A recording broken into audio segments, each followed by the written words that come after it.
बहुत ध्यान से सुने। चिता भस्मालेपो गरल मसनम दिक्पट धरो।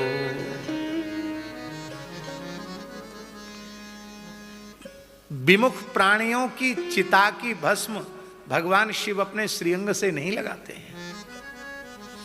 ये जो विशुद्ध भगवत भक्त हैं, जिनका संपूर्ण जीवन भगवत चरणारविंद में समर्पित हो चुका है, जिनके रोम रोम से निरंकार गूंजता है, भगवान नाम प्रकट होता है, ऐसे जब भगवान के प्राण प्यारे भक्त अपने देह का विसर्जन करते हैं तो उनके उस पवित्र जप युक्त देह के प्रति शिवजी का इतना अनुराग है कि उनकी भस्म को वे अपने श्रीअंग पर धारण करके उस भक्त के आलिंगन का सुख प्राप्त करते हैं और उस भस्म की रज के एक एक कण से हरिनाम प्रकट होता है। भक्त की अस्थियों से भगवान नाम प्रकट होता है। आप लोगों ने जटिया बाबा का नाम सुना है? यहां कोई जटिया बाबा का परिकर है क्या? ठाकुर श्री विजय कृष्ण गोस्वामी, जिनका उपनाम जटिया बाबा था, बंगाल की धरती के महान सिद्ध संत हुए, महान योगीराज संत हुए श्री जटिया बाबा। आज भी उनकी परंपरा में सिद्धों की परंपरा है। श्री जटिया बाबा का जीवन चरित्र पढ़ने योग्य है। बड़े दिव्य संत थे श्री जटिया बाबा। श्री चैतन्य महाप्रभु के अत्यंत प्रिय पार्षद श्री अद्वैत प्रभु के वंश में उनका जन्म हुआ था। अब हम क्या कहें उनके चरित्र के बारे में, क्या कहें? बस इतना ही कहेंगे कि प्रत्येक भक्ति पथ के साधक को जटिया बाबा का जीवन चरित्र पढ़ना चाहिए। ऐसा जीवन चरित्र है। उनके एक शिष्य हुए कुलदानंद ब्रह्मचारी, उन्होंने सद्गुरु संग नामक पुस्तक लिखी। वो तो अद्भुत है साधकों के लिए।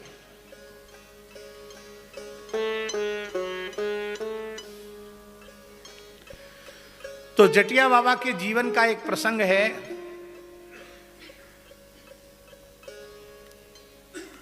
100-150 साल पुरानी बात है।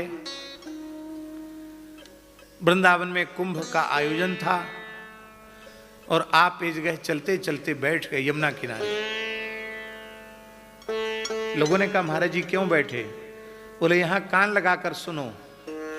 तो लोगों ने कान लगाकर सुना तो वहां से हरिनाम की ध्वनि प्रकट हो रही थी। यहां से हरिनाम कैसे सुनाई पड़ रहा है? तब उन्होंने कहा कि एक नाम जापक महात्मा, उन्होंने यहां बैठकर भजन किया। भजन करते करते उनका शरीर शांत हो गया। उनका शरीर यहां मिट्टी के भीतर है। संत तो भगवत धाम चले गए, किंतु उन्होंने इतना भजन किया है, इतना भजन किया है, इतना भजन किया है, उनकी हड्डी में से राम नाम प्रकट हो रहा है।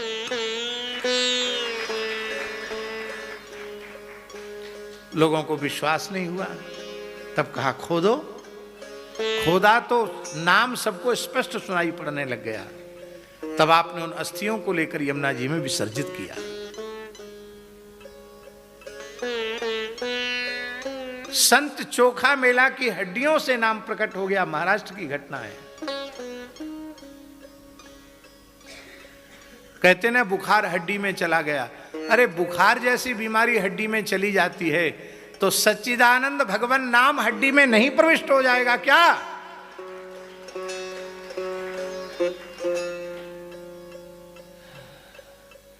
भजन करने वालों का देह दूर से देखने में सामान्य देह के जैसा लगता है, पर वो सामान्य देह नहीं होता है। उसमें निरंतर नाम का गुंजन होता रहता है।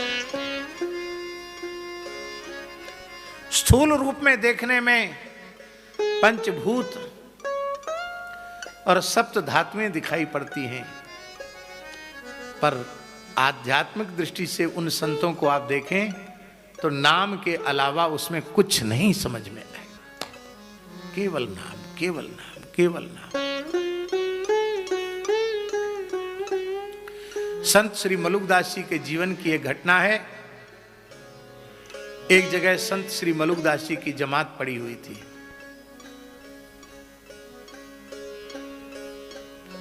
एक ग्वालिन थी, उसकी संत सेवा में बड़ी श्रद्धा थी और उसका पति था वो बहुत दुष्ट प्रकृति का था, बड़ा विमुख था। वो साधु संतों को बिल्कुल नहीं मानता था। तो ये बेचारी चोरी करके अपने पति की नजर से बचा के दूध दही घी संतों के यहाँ सेवा में पहुंचा देती थी। और जब पति को पता चलता तो गाली भी खानी पड़ती, पिटाई भी खानी पड़ती। एक दिन ऐसी घटना घटी, उस ग्वाले का एकमात्र 16-17 वर्ष का किशोर पुत्र सर्प के डसने से मृत्यु को प्राप्त हो गया, मर गया। अब उस ग्वाले ने कहा, इसी को कहते विपरीत ज्ञान। उस ग्वाले ने कहा, ये निठल्ले मुंडे बैरागियों को, बाबाओं को तुम जो खिलाती पिलाती हो ना, इसी पाप का फल है ये बेटा मर गया। अब जिस बाबा जी को दूध दही पहुंचाती थी उससे इसको जिंदा करवाओ, यदि जीवित नहीं हुआ ना शाम तक तो इसी के साथ तेरा भी मैं संस्कार कर दूंगा, उस बाबा जी का भी पकड़ के संस्कार कर दूंगा। और पुत्र के शरीर को मलुकदास जी की जमात के आगे रख करके गालियां बकता रहा। बाबा शांत चित्त बैठे रहे। वो तो गालियां बक के चला गया और उस देवी ने रोते हुए कहा, गुरुदेव मेरा एकमात्र पुत्र जीवित हो जाए ये मैं प्रार्थना नहीं कर रही हूँ, मैं ये प्रार्थना कर रही हूँ, ये संसार के विमुख प्राणी वैसे ही इनका माथा बिगड़ा हुआ होता है, कहीं ऐसा न हो कि संत सेवा कलंकित हो जाए, लोग कहने लग जाएं कि साधुओं की सेवा करने वालों को यही मिलता है फल। इसलिए भगवान की भक्ति की लाज, संत सेवा की लाज आप बचा लीजिए।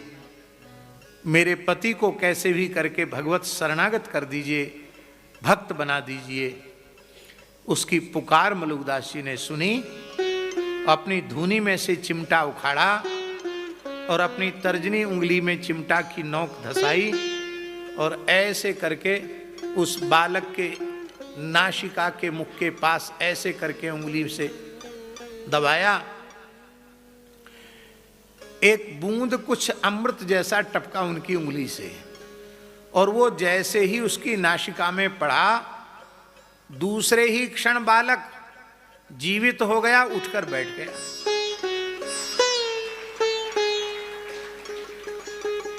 ग्वाला भी शरणागत हो गया, सब भक्त हो गए। मलुकदास जी के एक शिष्य थे, उनका नाम था अलख रामदास जी। बड़े भोले थे, वो हर बात गुरु जी से पूछ लेते थे। भोले होते ना, वो सब पूछ लेते हैं भोलेपन में। बोले गुरुजी ये आपने क्या टपका दिया, इस उंगली में से खून तो निकला नहीं, कोई एक ऐसी चमकती हुई वस्तु सी एक द्रवीभूत पदार्थ निकला और वो एक बूंद गिरते तो देखा, आगे कुछ नहीं दिखाई पड़ा और ये मरा हुआ बालक जीवित हो गया, ये क्या चमत्कार है। तब श्री मलुकदास जी ने कहा, बेटा अलख राम, अब इस चोले में श्री राम नामामृत के अतिरिक्त कुछ भी नहीं बचा है। नख से शिख तक केवल और केवल श्री राम नाम का अमृत है। उस राम नाम के अमृत की एक बूंद से मैंने इस बालक को जीवित किया है।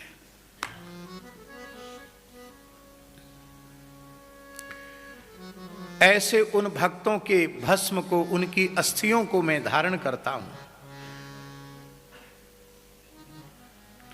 और ये मुंड भी सामान्य मुंड नहीं है।